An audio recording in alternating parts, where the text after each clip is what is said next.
नमस्कार दोस्तों, स्वागत है एक बार फिर आप लोगों का हमारे इस YouTube चैनल में। तो दोस्तों आज हम बात करने वाले हैं बिल्कुल बेसिक कंप्यूटर के बारे में। आज मैं आपको कंप्यूटर के परिचय के बारे में बताऊंगा। कंप्यूटर का आविष्कार किसने किया ये जानेंगे। कंप्यूटर को कितने भागों में बांटा गया है इसके बारे में आज चर्चा करेंगे। तो बिगिनर्स जितने भी मेरे भाई बहन हैं, बिल्कुल भी डरने की आवश्यकता नहीं है। हमारे चैनल के साथ जुड़कर आप बारीक से बारीक चीजों का अध्ययन कर सकते हैं। जिन लोगों को कंप्यूटर डिफिकल्ट लगता है उन लोगों के लिए बेहद आसान बनने वाला है। हर एक चीज का प्रैक्टिकल करके हम लोग आपको जानकारी देंगे। किसी भी प्रकार की समस्या के लिए कमेंट का दरबार आप लोगों के लिए खुला है। कोई भी मेरा भाई मेरी बहन किसी भी प्रकार के सुझाव के लिए कमेंट बॉक्स में कमेंट कर सकते हैं, हम उनका जवाब अवश्य देंगे। तो बिल्कुल बेसिक से शुरू कर रहा हूं। जो लोग बिगिनर्स हैं, सीखना चाहते हैं, वो लोग हमारे साथ जुड़ जाइए। एक मुहिम चलाई है क्योंकि हम लोगों ने आगे आने वाले समय में कंप्यूटर की इतनी आवश्यकता बढ़ने वाली है। ये डिमांडिंग सब्जेक्ट बनता जा रहा है दोस्तों। चाहे आप प्राइवेट सेक्टर में देख लीजिए, चाहे वह गवर्नमेंट सेक्टर में देख लीजिए, या किसी भी डिपार्टमेंट में या किसी भी क्षेत्र में बहुत ही इंपॉर्टेंट होता जा रहा है। तो चलते हैं, अपना अगला टॉपिक है। आज हम बात करने वाले हैं कंप्यूटर का परिचय, इंट्रोडक्शन ऑफ कंप्यूटर। आपको हिंदी में बिल्कुल जानकारी दी जाएगी कंप्यूटर क्या है दोस्तों। तो दोस्तों कंप्यूटर शब्द अंग्रेजी के कंप्यूट शब्द से लिया गया है। ये बहुत बार कंपटीशन एग्जाम्स में प्रश्न पूछा जाता है कि अंग्रेजी का जो शब्द है कंप्यूट, वहां से कंप्यूटर को लिया गया है दोस्तों, जिसका अर्थ होता है गणना करना, कैलकुलेट करना, यानी गिनती करना होता है। इसलिए इसे गणक या संगणक भी कहा जाता है। तो आप लोगों ने जितने भी टीचर्स को देखा होगा जो कंप्यूटर साइंस से रिलेट करते हैं, वो लोग कभी भी अपनी क्लासेस में, लेक्चर में कभी भी कंप्यूटर को संगणक नाम से संबोधित नहीं करते। आप लोगों ने देखा होगा क्योंकि ये जनरली टिपिकल हिंदी का शब्द है संगणक, क्योंकि गणना करने का यंत्र है। इसको कैलकुलेशन के लिए इस्तेमाल किया गया था। इसका आविष्कार जो है दोस्तों वो कैलकुलेशन करने के लिए हुआ था। मतलब स्टार्टिंग में जब इसका आविष्कार हुआ था तो इसका प्रयोग केवल कैलकुलेशन के लिए ही किया जाता था।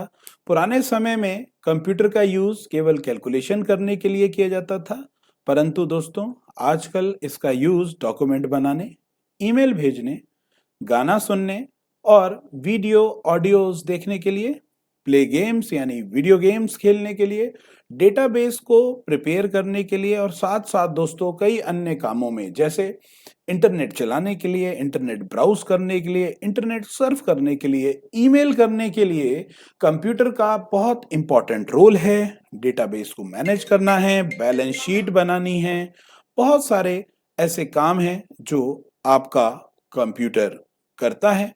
डेटाबेस की प्रिपरेशन करने के साथ साथ ये बहुत सारे हमारे अन्य काम में भी आता है। जैसे बैंकों में बहुत अहम भूमिका है, शिक्षण संस्थानों में बिना कंप्यूटर के आप किसी भी छात्र छात्राओं को कंप्यूटर का बारे में नहीं सिखा सकते, क्योंकि कंप्यूटर की नॉलेज है एक प्रैक्टिकल नॉलेज देना।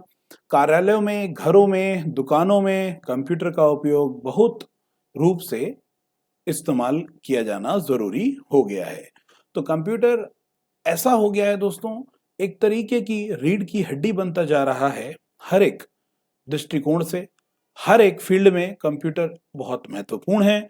हर जगह ह्यूमन पावर को, मैन पावर को कम करते हुए कंप्यूटर आगे बढ़ता जा रहा है। बहुत सारे ऐसे काम हैं जो ह्यूमन को यानी मनुष्य को रिप्लेस कर दिया है कंप्यूटर ने अपनी ताकत के आगे। तो आगे चलते हैं, कंप्यूटर के बारे में थोड़ा सा और विस्तार रूप से जान लेते हैं। कंप्यूटर केवल वह काम करता है जो हम उसे करने को कहते हैं। मतलब हम कंप्यूटर को जो भी इंस्ट्रक्शंस देते हैं, हमारा कंप्यूटर वह इंस्ट्रक्शंस मानता है दोस्तों। यानी केवल वह उन कमांडों को फॉलो करता है जो पहले से कंप्यूटर के अंदर डाले गए होते हैं। मतलब कंप्यूटर दोस्तों अपने आप कोई कार्य नहीं करता। कंप्यूटर अपने मालिक के यानी एडमिन के इंस्ट्रक्शन के अनुसार कार्य करता है। उसके अंदर सोचने समझने की क्षमता दोस्तों नहीं हुई है अभी तक। आर्टिफिशियल इंटेलिजेंस जो 5th जनरेशन की भूमिका है, आगे आने वाले समय में ऐसे कंप्यूटर्स का इस्तेमाल किया जाएगा या ऐसे कंप्यूटर्स का आविष्कार किया जा रहा है दोस्तों, उस पे शोध चल रहा है, जिसमें कंप्यूटर अपनी बुद्धिमत्ता के आधार पर यानी कृत्रिम बुद्धिमत्ता बोले तो दोस्तों आर्टिफिशियल इंटेलिजेंस के आधार पर वह कार्य करेंगे। उस पर आधारित कई पिक्चर्स ऑलरेडी बन चुकी हैं बॉलीवुड और हॉलीवुड में। जैसे आपने रावण पिक्चर देखी होगी, आपने रोबोट 2.0 देखी होगी, आपने ट्रांसफॉर्मर्स मूवी देखी होगी। लेकिन कंप्यूटर मशीन को दिमाग देने के बाद परिणाम स्वरूप, विनाशकारी परिणाम स्वरूप कई सारे ऐसे कार्य देखे गए।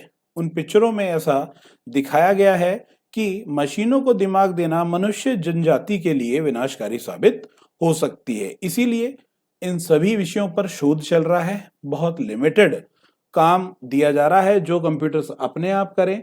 आप खुद ही सोचिए कि अगर किसी रोबोट को दिमाग दे दिया जाए तो वह मनुष्य को बहुत ज्यादा हानि पहुंचा सकता है।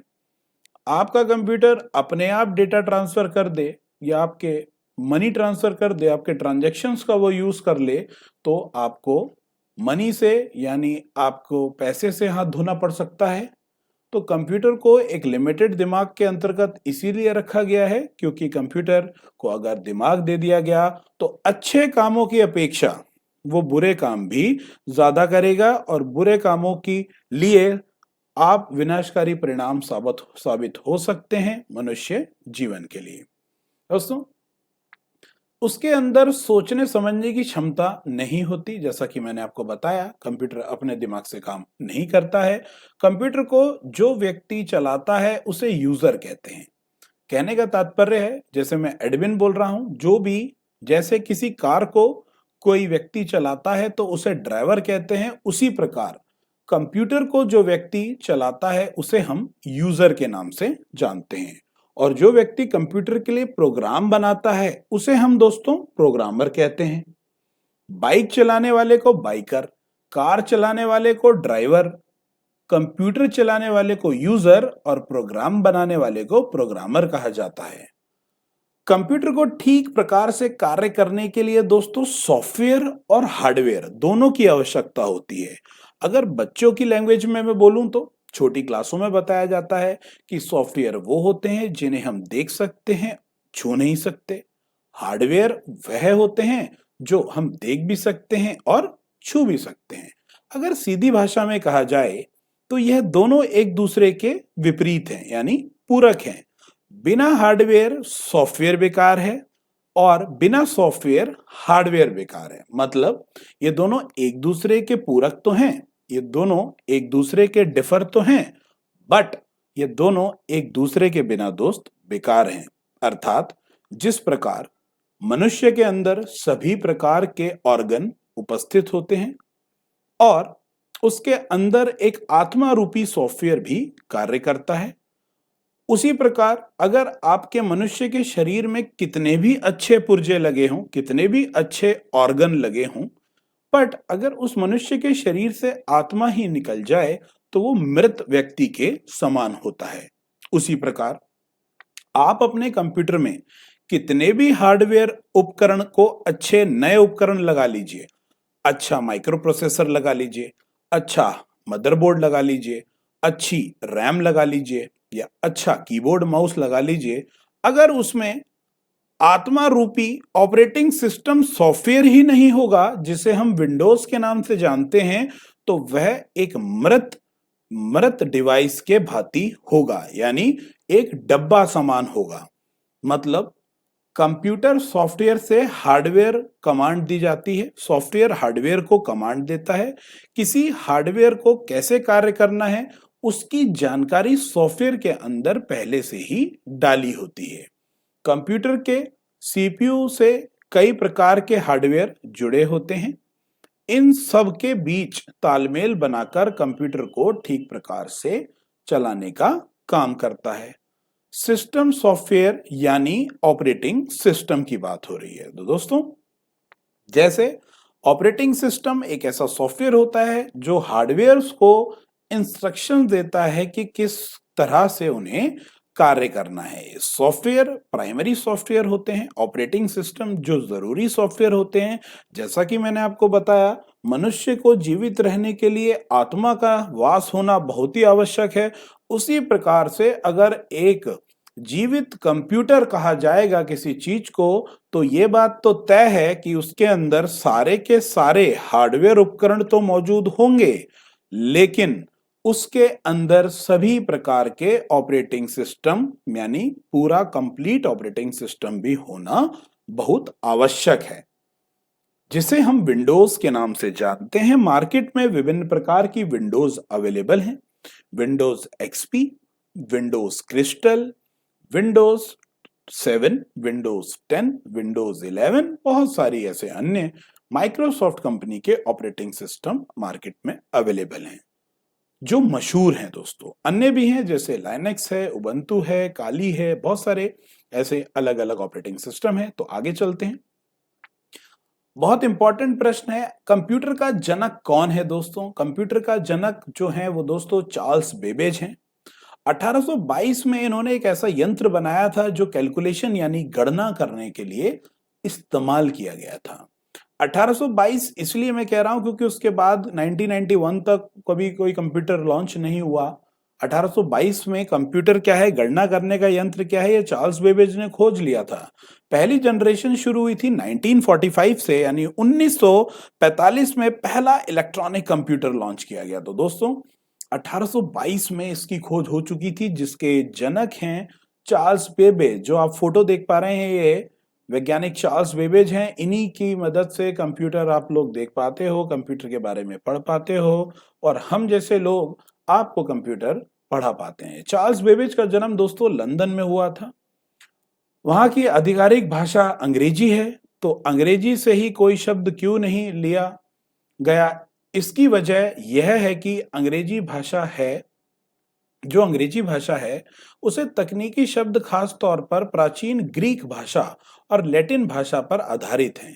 इसीलिए कंप्यूटर शब्द के लिए यानी एक ऐसी मशीन के लिए जो गणना करती है, उसके लिए लैटिन भाषा के शब्द कंप्यूट को लिया गया।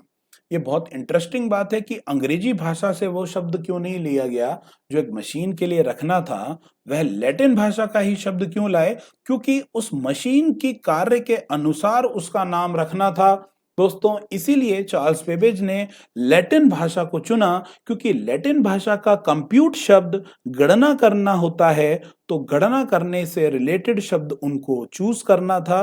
तो इसीलिए उन्होंने उस मशीन का नाम कंप्यूट रखा। कंप्यूट से वो कंप्यूटर में तब्दील हो गया। आगे चलते हैं। कंप्यूटर की फुल फॉर्म्स कई प्रतियोगिता प्रश्न में पूछा जाता है। कई बहुत सारे ऐसे पेपर्स आते हैं जिसमें पूछ लिया जाता है कंप्यूटर की फुल फॉर्म। मैंने दोनों ही रूपों में आपके लिए फुल फॉर्म्स अवेलेबल की हैं। जैसे सी से कॉमनली यानी आमतौर पर, ओ से ऑपरेटेड यानी संचालित, एम से मशीन यानी मशीन, पार्शियली या पर्टिकुलरली या विशेष रूप से यानी पर्टिकुलरली यानी विशेष रूप से, यूज्ड यानी प्रयुक्त, टेक्निकल यानी तकनीकी, एजुकेशनल मतलब शैक्षिक, रिसर्च माने अनुसंधान। तो commonly operated machine, particularly used, technical, educational, research, यह कंप्यूटर की दोस्तों फुल फॉर्म है जो कई बार इंटरव्यू के दौरान आप लोगों से पूछी जाती है।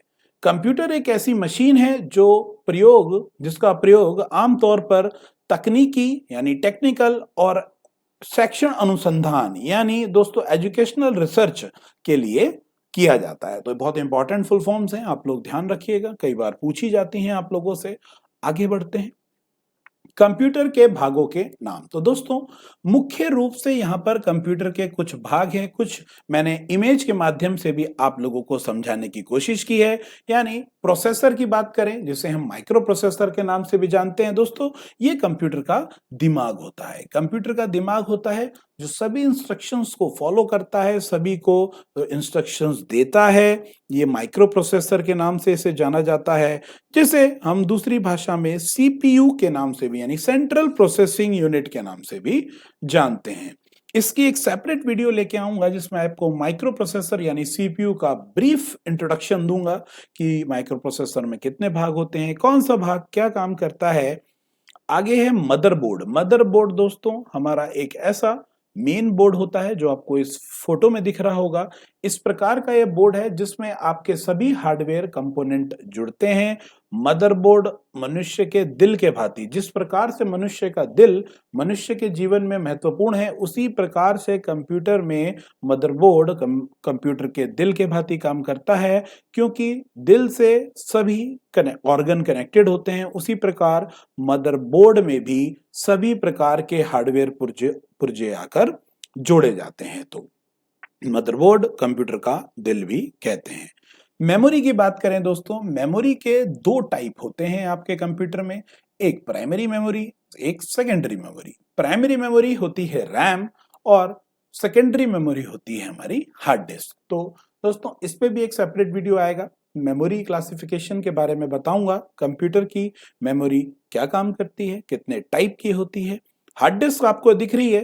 प्राइमरी मेमोरी, आपको अगर एक ओवरऑल बात बता दूं तो रैम काम करता है कंप्यूटर में उपस्थित किसी भी प्रोग्राम को चलाने के लिए। हार्ड डिस्क काम करती है कंप्यूटर में किसी भी प्रोग्राम को सुरक्षित रखने के लिए। तो दोनों के अलग काम है। अगर आपको कोई प्रोग्राम चलाना है तो आपको उसे हार्ड डिस्क से उठाकर रैम में लाना होगा, यानी आप जब चलाएंगे तो वो ऑटोमेटिकली हार्ड डिस्क से उठकर रैम में आएगा, तभी आपको डेस्कटॉप पे वो चलता हुआ दिखाई देगा। हार्ड डिस्क में डेटा स्टोर किया जाता है। हार्ड डिस्क में आप किसी भी प्रकार का डेटा स्टोर कर सकते हैं। यह एक प्रकार की भंडारण युक्ति है। आप डेटा को स्टोर करने के लिए इस्तेमाल करते हैं हार्ड डिस्क का। मॉडम, मॉड्यूलेटर और डीमॉड्यूलेटर होता है। इसकी फुल फॉर्म है मॉड्यूलेशन और डीमॉड्यूलेशन। कहने का तात्पर्य है कि मॉडम एक ऐसी डिवाइस है जो कंप्यूटर के साथ कनेक्ट होती है और इंटरनेट चलाने के लिए बहुत ही ज्यादा उपयोगी होती है। क्योंकि मॉडम का मुख्य कार्य क्या है? मॉडम का मुख्य कार्य है डिजिटल सिग्नल को एनालॉग सिग्नल में बदलना और एनालॉग सिग्नल को डिजिटल सिग्नल में बदलना। एनालॉग सिग्नल को डिजिटल सिग्नल में या डिजिटल सिग्नल को एनालॉग सिग्नल में बदलने की प्रक्रिया को मॉड्यूलेशन और एनालॉग सिग्नल को डिजिटल सिग्नल में बदलने की प्रक्रिया को डीमॉड्यूलेशन कहते हैं। तो MO से हो गया मॉड्यूलेशन। मॉड्यूलेशन का मतलब है digital signal to analog signal और DEM का मतलब हो गया डीमॉड्यूलेशन, यानी एनालॉग सिग्नल को डिजिटल सिग्नल में बदलना। साउंड कार्ड, साउंड कार्ड भी एक हार्डवेयर उपकरण है जिसका प्रयोग कंप्यूटर में साउंड का इनपुट और आउटपुट के लिए किया जाता है। किसी भी प्रकार की ध्वनि को अगर आपको कंप्यूटर के अंदर इनपुट कराना है या कंप्यूटर के अंदर उपस्थित किसी भी साउंड को स्पीकर्स तक आउटपुट देना है तो आपको साउंड कार्ड की आवश्यकता पड़ती है। मॉनिटर, मॉनिटर दोस्तों वह स्क्रीन होती है जिसको देखकर आप सभी प्रकार के कार्य कर पाएंगे। अगर आपकी कंप्यूटर में मॉनिटर ना हो तो आप किसी प्रकार के कार्य को नहीं कर पाएंगे। जैसा कि आपको दिख रहा है, एक स्क्रीन होती है, स्क्रीन के भी टाइप हैं, TFT है, LCD है, LED है, OLED है और QLED है। तो दोस्तों बहुत सारे टाइप आ गए हैं मॉनिटर्स के मार्केट में। दो सभी प्रकार के मॉनिटर्स आउटपुट डिवाइसेस होती हैं। कीबोर्ड और माउस, कीबोर्ड और माउस दोनों ही इनपुट डिवाइस हैं दोस्तों। ये कीबोर्ड किसी भी प्रकार के कंप्यूटर में इनपुट देने के लिए और माउस से आपको पॉइंट करने के लिए, यानी पॉइंटिंग डिवाइस होती है। आप पॉइंट कर सकते हैं किसी भी चीज को और कीबोर्ड आपका कर्सर को मूव करता है, किसी भी प्रकार की टाइपिंग के लिए इस्तेमाल किया जाता है। आगे बढ़ते हैं दोस्तों। कंप्यूटर को मूल रूप से दो भागों में बांटा गया है, यानी आप बोल सकते हैं दो भागों में बटा होता है। पहला है सॉफ्टवेयर और हार्डवेयर। मैंने आपसे 2 मिनट पहले इस बात पर चर्चा की थी कि जितना ही महत्वपूर्ण हार्डवेयर है कंप्यूटर के लिए, उससे ज्यादा महत्वपूर्ण या उतना ही महत्वपूर्ण सॉफ्टवेयर होता है दोस्तों। तो सॉफ्टवेयर के बिना हार्डवेयर काम नहीं करते और हार्डवेयर के बिना सॉफ्टवेयर काम नहीं करते। हार्डवेयर वो मुख्य पुर्जे होते हैं जो कंप्यूटर में लगाने बहुत ही आवश्यक होते हैं और बिना सॉफ्टवेयर के हार्डवेयर किसी प्रकार का कार्य नहीं करता। सभी प्रकार के जो निर्देश हैं वो सॉफ्टवेयर ही हार्डवेयर तक पहुंचाते हैं। सॉफ्टवेयर के भी कई टाइप हैं दोस्तों, एक होता है सिस्टम सॉफ्टवेयर और एक होता है application software. System software machine के लिए जरूरी सॉफ्टवेयर होते हैं और एप्लीकेशन सॉफ्टवेयर आपको कार्य करने में मदद करते हैं। दोस्तों, सॉफ्टवेयर से रिलेटेड मैं एक सेपरेट वीडियो लाऊंगा जिसमें आपको बताऊंगा कि सॉफ्टवेयर के कितने भाग हैं, कौन सा सॉफ्टवेयर को क्या बोलते हैं। फ्रीवेयर सॉफ्टवेयर हो गया, ऑपरेटिंग सिस्टम कौन सा सॉफ्टवेयर है, एमएस ऑफिस कौन सा सॉफ्टवेयर है, तो इसके बारे में हम चर्चा करेंगे। तो दोस्तों, उम्मीद है मेरे द्वारा बताई गई बात दोस्तों आपको समझ में आ रही होगी। ऐसे ही अपना प्यार बनाए रखिए। हम आपके लिए नई से नई वीडियो लाते रहेंगे। कंप्यूटर से जुड़ी सभी वीडियो के लिए बने रहिए हमारे चैनल के साथ। चैनल को लाइक कीजिए, सब्सक्राइब कीजिए और अपने दोस्तों के साथ शेयर कीजिए। मैं अजय सिंह मुलाकात करूंगा आप लोगों से अगले टॉपिक के साथ अगली वीडियो में। तब तक के लिए धन्यवाद।